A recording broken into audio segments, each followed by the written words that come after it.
Ni nak mandi macam mana? Air tak ada. Balik. Ayah bawa tu, ayah pandai.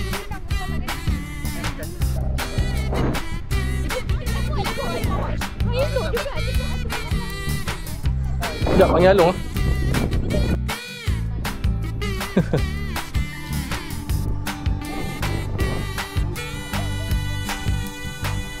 Sekejap. Bagi Umi. Bagi Umi.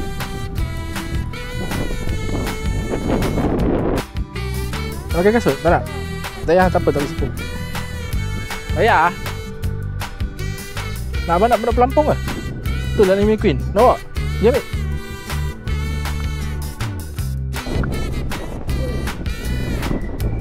Dah. Dah apa?